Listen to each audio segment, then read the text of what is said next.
Good morning, everyone. I don't see you all live thing. I must have missed it. Anyway, good morning, everybody, and welcome to the Daily Plan. And let's start with where we are now, and then we'll kind of do a little retrospective and prospective. And so, as you see, we're at 6,700, round number, inflection point, mental reference, everything else. And the overnight session, as you can see, we've kind of been chopping around here. We've been chopping around that level. And quick reference to yesterday's price action.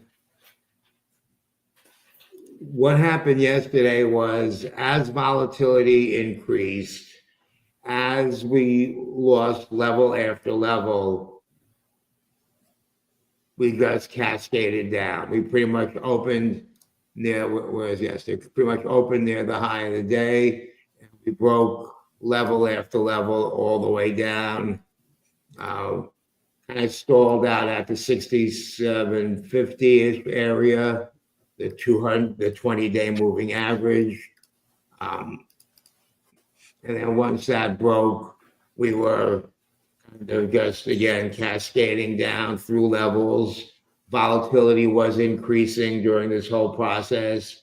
VIX, whatever you want to look at VIX 9-day, look at VVIX, look at VIX 0-day, look at 25 delta risk reversal, whatever you want to look at, it was going in the wrong direction, which widens the distribution of the deltas below us, which just for you and me and normal people means that those levels don't hold, especially positive gamma levels that are tightly defined by 5 or 10 white spreads, because the deltas bleed into each other. There's really no difference between the 6730 and 6725. They're roughly going to be the same delta. There's not going to be much of an inflection there. So we cascaded through those big levels, broke through big market maker long gamma levels. I'm not going to go back and dig up the charts. And then we had the classic reversal. Then I just want to talk briefly about the end of the day sell-off. And I put something out on Twitter and Substack and on various Discords. I wrote about it a day or two ago. And this is based on numbers from the Mora, Goldman Sachs, and a few different people just kind of aggregated together. Long story short, hedge funds in general and market makers have to hedge out various risks that are going on in the market. Volatility control funds are lightening up their allocation based on volatility, realized volatility versus implied volatility, different look back windows. Different funds have different time periods. I know I'm talking fast, so just listen fast. And so they're lightening up allocation. CTA's trend following funds levels are breaking, and they're having to sell, based on their models, again, different models. And then the other thing is the VIX space, VIX ETNs. So think VXX, UVXY, etc., how they have to rebalance their allocation of the different tenors of futures every day at the end of the day, which leads to them being short Vega and this massive Vega buy, quote unquote, that's going to happen based on that. And I just kind of put the numbers in and gave my local AI instructions and fought with it until I got something that seemed to make sense. And that's where I got those numbers from. People ask me, and the last 2 days, they've been pretty predictive of the sell at the end of the day. And so I'm going to keep running with it and tweaking it until it stops working. But in the current environment, that's the environment we're in. Until VIX comes down, until realized volatility fails to outperform implied, once those rollback windows start to normalize, that's where we are. So I'll tweak my model as best I can. I'm not a programmer. I'm not all that. So big asterisk there. So that's what we got there. So that's what happened at the end of the day yesterday. We'll see what the end of the day today looks like, and I'll kind of tweak it and see what I can come up with. And that's where we are. Okay. I got a special request. Our E-mini and NQ scalper wants to kind of go first, I guess, so to speak, or go next because he's got to run somewhere. And so here we are. I don't know why it came out like this without the lines, but whatever. Good enough. All right. Good morning, guys. Hope you guys made some money yesterday. It was a pretty fun day. If you were able to ride that wave down, kind of caught me by surprise. So I'm going to give you guys a little bit more of a if-then statement today. I'm going to start off at ES looking at 67.40. If we can break 67.40 today and hold, I'm really trying to get the 67.60 as my first target. And then after that, 67.70 I see as a good stall. That's the top of my job zone. Oh, good. Okay. 67.70 or 67.70 ES. Yeah, I think that's a good place for us to find a kind of ceiling there. And Fridays can be wild, and if it is wild, I'd mark 67.90 as the North Star. Okay, so that's the upside case. The downside case for me is if we can break below and hold below 712 today, call it 710 if you want. I'm really excited for 66.90. Wait a minute, I have those same lines over here on my thing. Doc, you copied my charts or what? I did. I'm kidding. 66.90, I think, is a really good place to find some support. Maybe we dip down a little bit to 66.85. I don't think much further than that. I think it'd be silly to buy longs as soon as we get to that level. Wait, find a little bottom, and then try to ride it back up. And then my first target from 66.90 would be potentially even 67.40. So it could be a pretty good day depending on how we react and how much volume we're getting today. Two scenarios for price.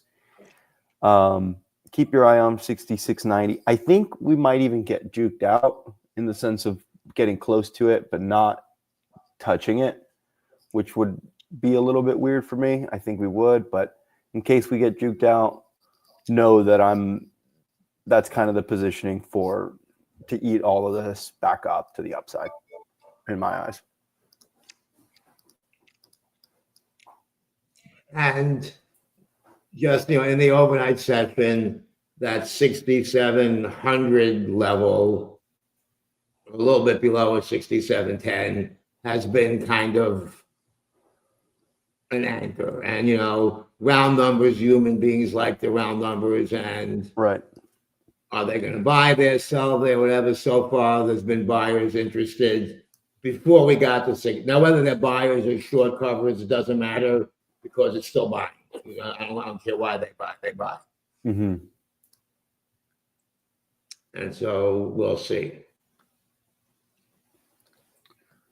Now, a level that I did have on watch for SPX itself was that I was kind of using as my North Star was, and this is just from TA, so I'm curious if you have anything there, is 67.45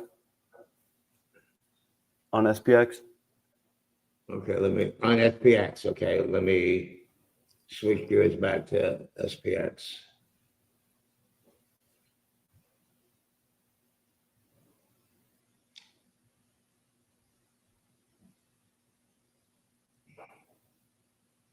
Why is it not showing?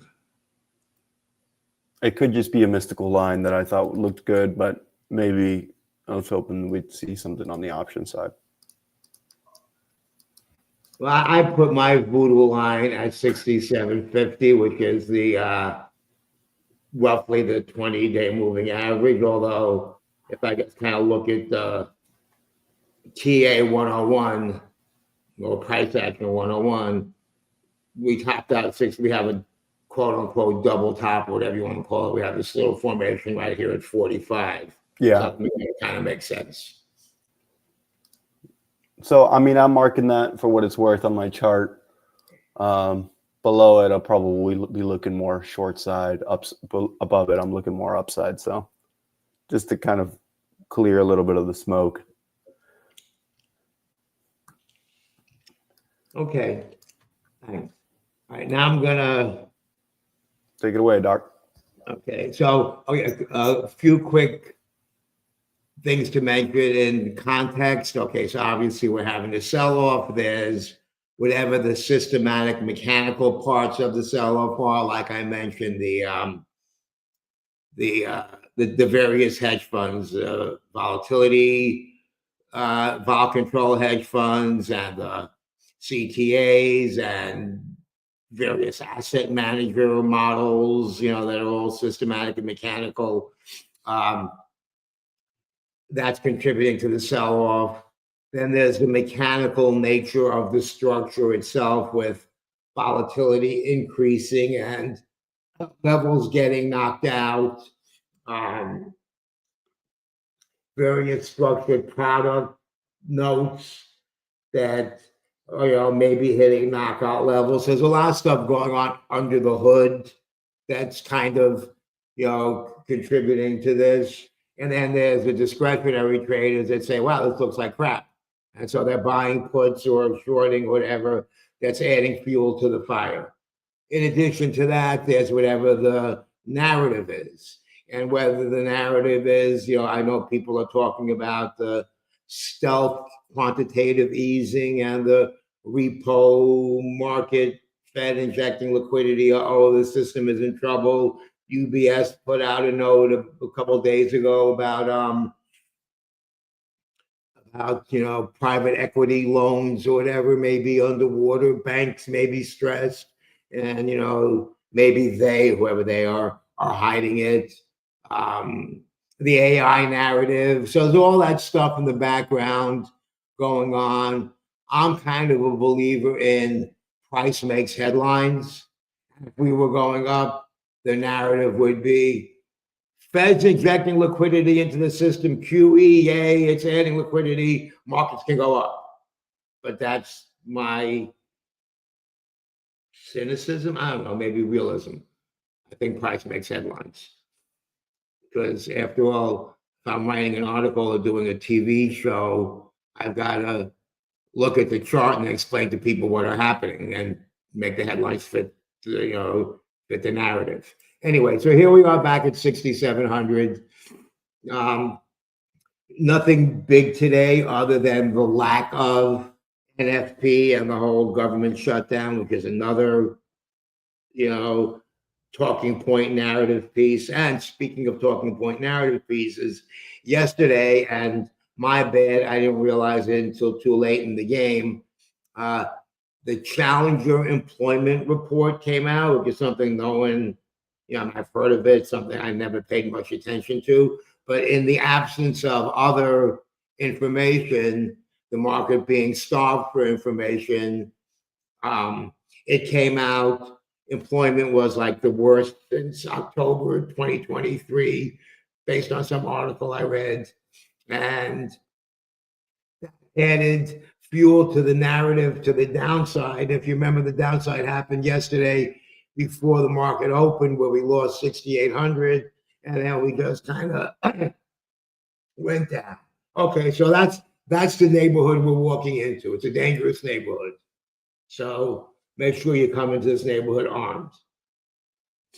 And so with that, my bias is to the upside, maybe with a little undercut below, and then pop, because volatility is just so loaded. We're just so loaded. It's going to be hard for this to realize. Now, let's switch gears finally to what you've all been waiting for, the gamma landscape. Okay, so there's a few zones to look at here. 6640 and lower, 60-ish points away from here. Basically, a little past the expected move. When I looked earlier today, the expected move was around 50-ish, and we were around 6,700, 6,690. We're going up and down 5 or 10 points. So the expected move and lower is all sellers, all put sellers. And they were selling them yesterday. And of course, we have the big, a big one here at 65.85. This one was here at 6,600 a couple days ago because I sold for Friday, I think on Wednesday below 6,600 when I saw this level come in. And it's still okay. I mean, I made money. I have a few left I didn't close. They're basically ready to close. Even with this crazy downward, they're making money. Anyway, so here's your zone of support if we go down. We'll call it support. Other than this, we have frog in a blender, fishbone, stop mess. Let me see, I got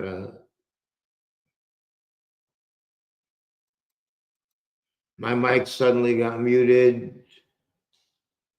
Okay, fixed it. Okay, good. This is market maker long gamma. So these are, think of them as magnets. Once again, just as a quick reminder, bars to the left are where market makers are long gamma and mean reversion. Head toward it, bounce off it. Goes opposite direction of the move. Head toward it, they sell, move away from it, then they have to buy to come back in. But of course, it depends on the size of the levels. And these levels aren't that huge, but they're big enough to matter. Market makers are short gamma, it accelerates in the direction of the move. So if over 6680, as we are now, accelerating in the direction of the move, 6690, 6700, 05, where we are now, little bit of a stall feature between 6720 and 40. Not a lot, but some. This cluster. And then over here, then we have pretty big magnet up here at 6750, round number, 200-day moving average. And then a stall over at 65, and then over here, another. So we had something that looked like this roughly to the downside yesterday. So flip this upside down. We had something like this to the downside yesterday. Right. Price movement stories are meant to explain it. Absolutely. Human beings are meaning-making machines, not just in the stock market, but in life, whether it's the crops didn't grow because we didn't, do a rain dance or whatever it is. We make up narratives to fit reality. Reality doesn't fit our narratives. No, actually, I'm from New York. I'm from New York City.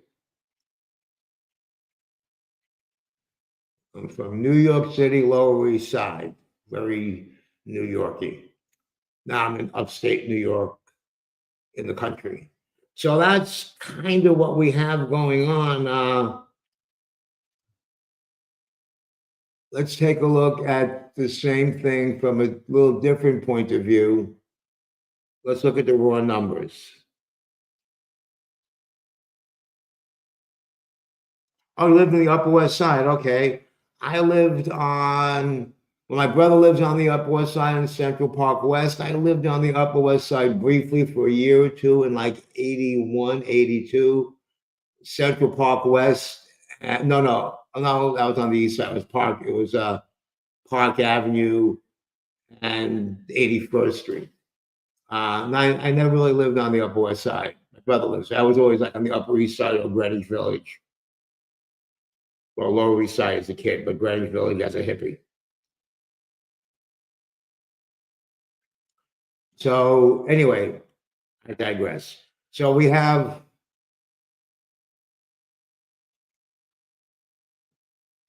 it's 30 degrees out. So it's 20, yeah, it's roughly 30 here too. My son is outside of Boston in Medford. Okay, so anyway, we can schmooze later. Let's okay, so here we are. So this zone right here, let's just kind of see where we are. This zone up until 67.50 is thin. There's nothing to hang your hat on with 66.90 as a large attractant number. A lot of long puts there. These are long puts. So what happens with these long puts?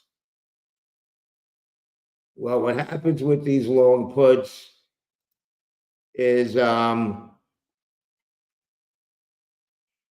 yes, we get attracted there, but if they fail to realize, the market makers are short, hedge this out, let's just say, in isolation. And so as we move up, then they have to start buying, which takes us away from that direction. We go down, then they're too long, and they have to start selling. So this is obviously an important area, and if we can gain some altitude from it, that could, send us up through this little crap, technical term, 67.20, 25, 15. Remember, we closed at 20 yesterday. Good morning, Bill. We closed at 20 yesterday, so bring us back to at least flat. And then there might be a path back up to 67.50, 20-day moving average, some kind of respectability. To the downside, we have this magnet attractant here, and if IV picks up and if doesn't, and that's an important point, and I'll talk about that. That's a good point. I didn't actually look at that. We can also restate that in a different way. I'll get back to that. That's a very good point, Joel.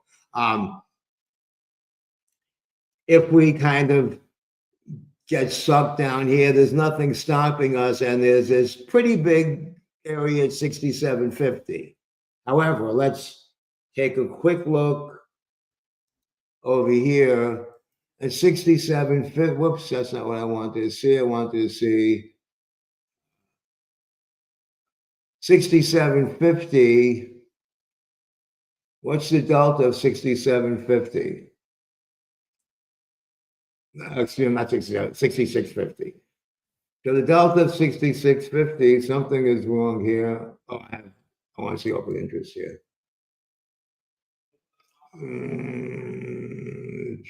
Delta thing, open interest, okay. The delta 66.50 is a 20 delta, so that matters. That's a delta that's sensitive to volatility. If volatility picks up, then we start shooting in that direction. On the other hand, OTA show, if volatility fails and comes in a little bit, then the hedging process reverses for that. So these are hedged and they matter. I was looking to see how much they matter or not versus, say, any long puts at 6,600 hypothetically. They're not going to matter now. They might matter if we head there, but they're not going to matter much now. Let's do this exercise to the top side. 67.50, 16 delta, that's going to matter. The 20, 25 delta area, the 20 delta, 5 delta risk reversal, this is going to matter, but there's not a lot there. So now we have to kind of, think on a few, on multi-levels and see. There's really not a lot of long call activity or long activity. The next big level is 67.50. There's 2,719, according to this, customer long calls there. that could be an attractant. Could be an attractant. Okay, so let's talk about the XLC and the XLK sitting at their respective put floors. So the assumption is, and whether the put floors will hold or not is to be determined, that at this point they kind of have to balance. Sort of in overly simplified way, what I was talking about here. They're at their levels. The put floors should provide some kind of support, assuming that they're market maker long puts. If they're market maker short puts, that's a whole nother story. But just based on the model that a lot of people use for that, those floors tend to hold. And even if they're long, if they fail to materialize, if they fail to monetize, then that sends us up either way. And I'm pretty sure if we looked at a chart of whatever, let's just use examples that Joel gave us. Where do I have them? I should have, okay, of XLC, and I'll put up Mentor Q, and I have a discount link for them that I'll try to get in if I can get it in time.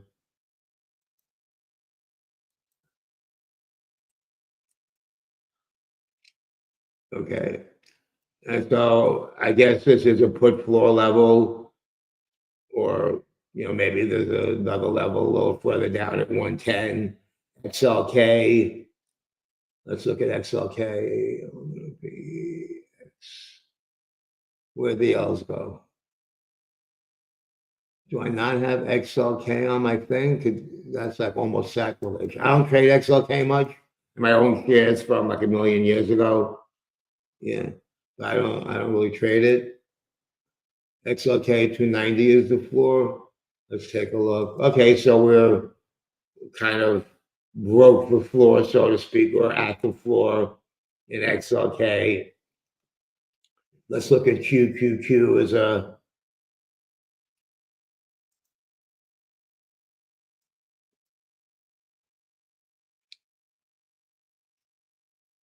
another tell.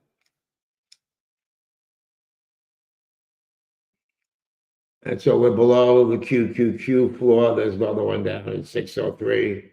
Yeah, it could be similar, because a lot of the constituents are the same. And so it's going to be similar.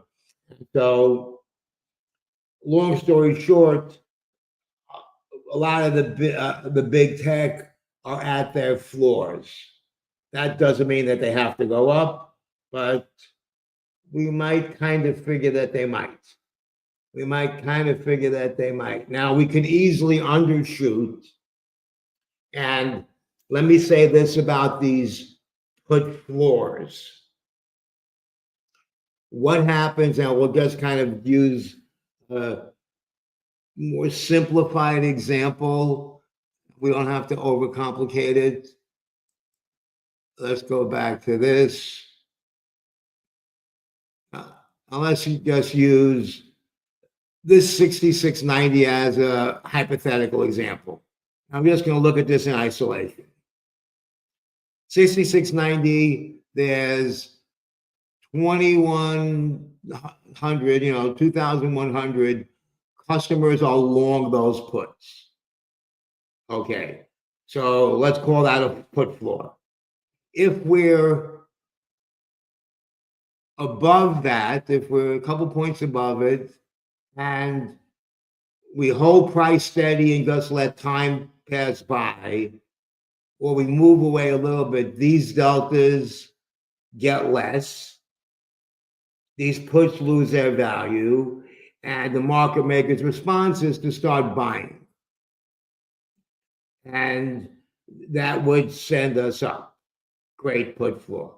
On the other hand, if we're a little below this and we fail to go above it and time passes, this goes from a 55 to a 60 delta to a 70 delta, eventually to a 1 delta fully in the money at expiration, and then we're trapped under the floor. We're trapped in the basement. And so they are floors, but we can get trapped in the basement too and end up down here. End up down here. I don't think that's going to happen, but it could. 6650. We see this zone right here, 6690 to 6650. If we fall in here, we can get trapped. Another word about positive gamma or negative gamma. We're going to say we make a long gamma, hedging response, and IV. As IV increases, the deltas increase. So what used to be 35 delta kind of becomes a 38 or 40 delta, and deltas kind of mush together. So the delta of a put or a call $5 or $10 away from the next one will be basically the same or almost the same. The result of which being that we cut through levels, and levels don't have their same holding power as they do when IV is normal-ish, even 18, 16, 17, 18 gets a little dicey. And of course, it depends on the level that we were at when they were hedged to begin with. But in general, higher IV broadens the distribution, flattens the gamma curve. If you ever looked at a curve, whether it's not spiky and short, we're at this level, there's a definite response. It makes it a wider, flatter curve, and that makes it just gives it less predictive, power.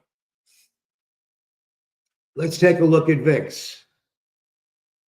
Mechanical buying would be nice. And it could be short covering too, like I was saying before. I don't care why people are buying, as long as they buy. Now let's look at VIX at volatility. Okay, my 6-panel layout. Let's see what I have here. Okay, over 20. Very no bueno, and I'll show you why. Now, that said, we tend to overshoot in the pre-market on volatility, at least initially. Doesn't mean that we can't go higher later in the day, at least initially, because to whatever extent market makers are hedging out their exposure to VIX options, let's just say VIX calls again, keeping it simple, liquidity is thinner and they have to buy VIX futures. When they buy VIX futures, from what I understand, I've never been a market maker of any sort, let alone a VIX market maker, but from what I understand from people in the industry, so to speak, and I know I come in contact with less VIX market makers and SPX market makers. Part of the hedging process, from what I hear, is they'll buy SPX puts or some variation thereof to hedge their risk in the VIX space. If anybody is a VIX market maker, DM me or put something on Twitter, let me know, yes, no, right or wrong or different. But that's what I read, and I think that's what I read. Nomura might have said it, or Goldman Sachs note, one of those people. So I kind of, the source was pretty credible, which then again adds to this whole stress and mess for the market. And then we kind of tend to come in once the market opens. And so will that happen today? I don't know. And so is this VVIX here? So yesterday VVIX went up to 110. Yesterday was serious hedging, so to speak. Not just, we're worried about next Tuesday's numbers. It was serious risk hedging kind of across the board, or sure looked like it.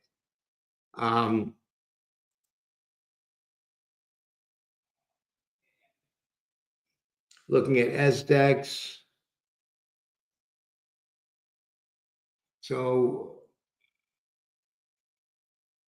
yeah, so SDEX, which is one standard deviation out of the money, SPY puts.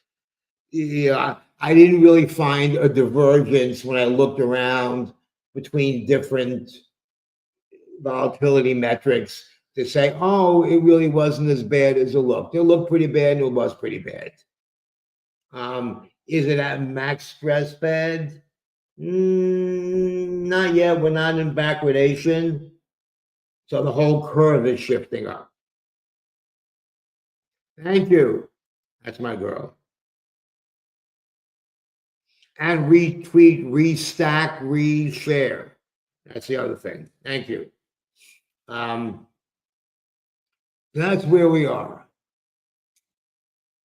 I haven't looked at this thing in a while. Let me just find it. Where was it? No, I don't want to look at that one. This is a VIX futures one. And on this one, we're kind of not at that point yet. Here's kind of the point, the difference between the VIX and the VIX, VIX and the VIX future and the VIX and the next contract out future. And when we reach a certain stress point down here, tends to be a bottom. Here could be a bottom, depending on when we look at it. Here was kind of bottom E. And similarly, when it gets over here, we're kind of complacent. We kind of were near the top of it, the zone. So this is kind of telling us, so we may be nearer the end to this mess than the beginning to this mess. Now, of course, messes can always get messier, like they did in April.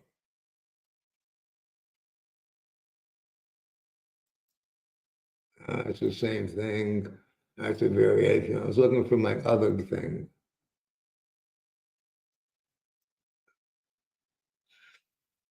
Here's the VIX ratio, and this is kind of getting to that inflection point too. Kind of danger or we're overdone. We're kind of at the danger or overdone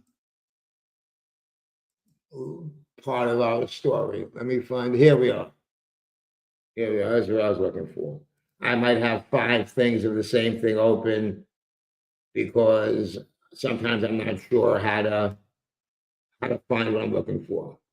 So according to the Hearst moving average, the SPX, which kind of is similar to the whole, it kind of parses out different moving averages and kind of comes up with the best estimate of trend. And it finally rolled over for the first time in like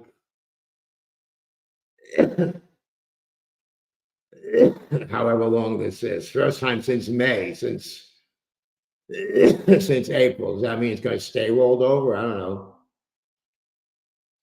But it finally rolled over. Here we are on a 65-minute time frame. And that one obviously is going to show more rollovers, and it rolled over when we at 6,900-ish, and it's been, other than a brief bounce, it's been heading that direction as well. The VIX ratio, tension rising, that's kind of when you want to start looking at shorting based on the ratio. And yeah, I'm not sure about how, I don't think it works great on the 65-minute. I think it works better on the daily.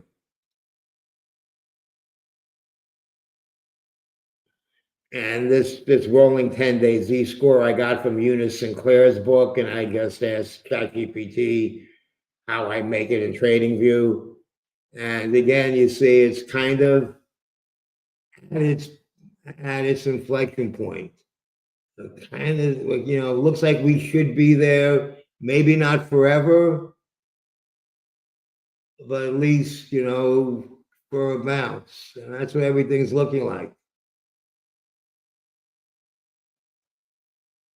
I know it's hard to hold your nose and go long in an environment like this. And just like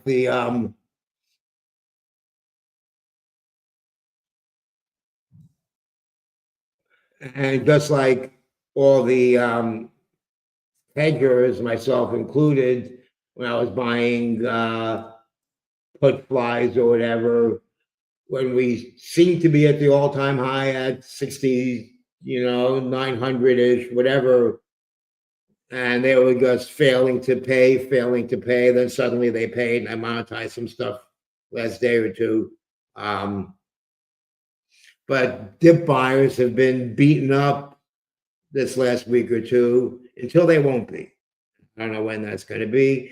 I suspect as we get into the orbit of the November options expiration, where we have chunkier, bigger positions, that levels will start firming up, tightening up, and we'll reverse, and Santa Claus will still be coming to town. I still think, and I could be wrong, that 6,700 is when, not if.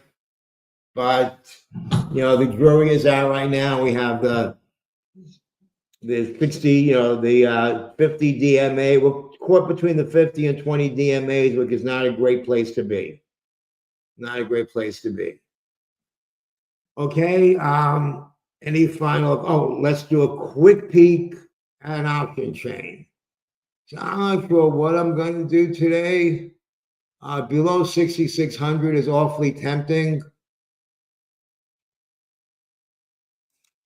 I guess kind of.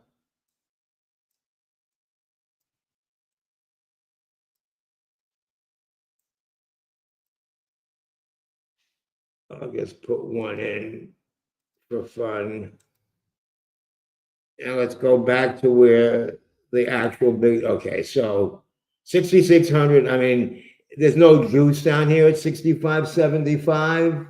We have a double here at 65.85 and 75, so in this whole area, we quote unquote shouldn't get there unless volatility screams up to 25.30, whatever. We really shouldn't quote unquote break 63.30, which is below the 50 DMA. However, if we break the 50 DMA, then sellers might come in based on whatever algo. So it's kind of a little tricky here. I'm not going to say it's easy.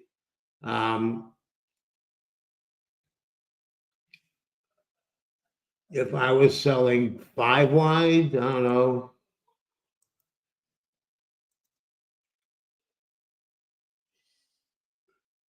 I always like to be away from the round number. So a quarter, if you like to do that, or if you like to do the kind of a quarter to third the width of the spread game, 66.20. You might have to go something like this on the bottom, and something like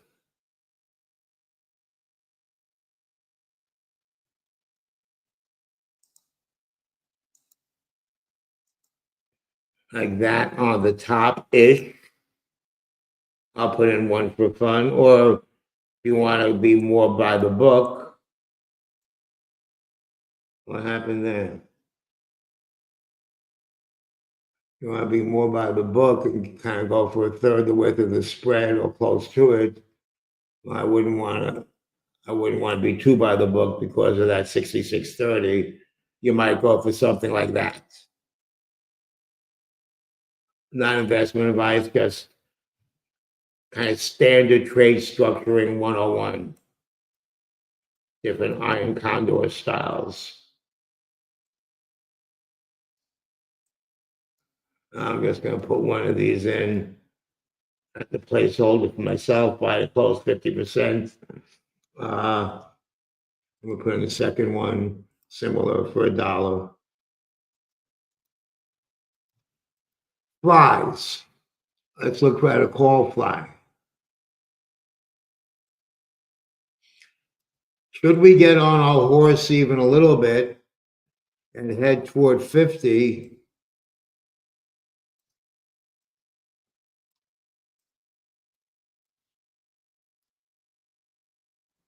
Well, that's a nice cheap ass fly. That can't be right, can it?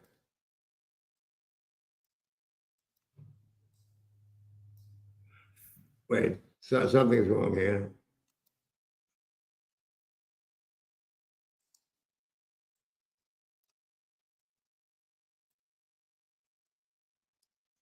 $0.70. That's not bad. I might want to go a little.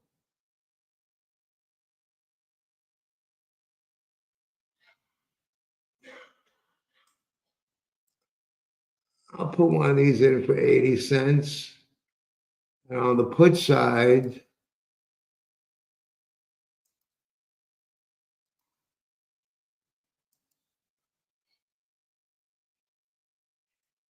we had that path down to 50, remember?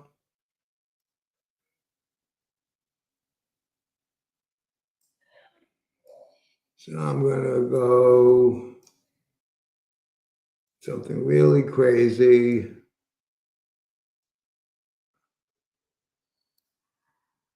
That doesn't look right either. Let's move strikes down.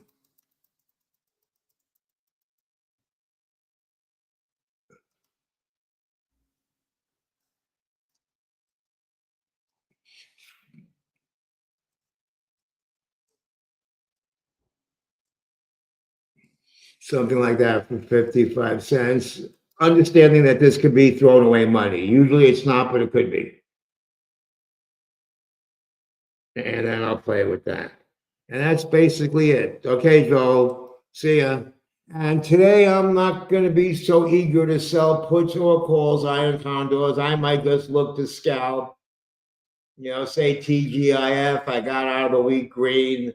I managed to scrape out yesterday with a $395 winning day on over $18,000 worth of trades, buying, selling, whatever. So not exactly great. I scraped out green, and green is better than red from where I come from. So I think I might just chill. I think I might just chill. I don't have to attend every night fight I'm invited to. And that's it. Take care, everybody.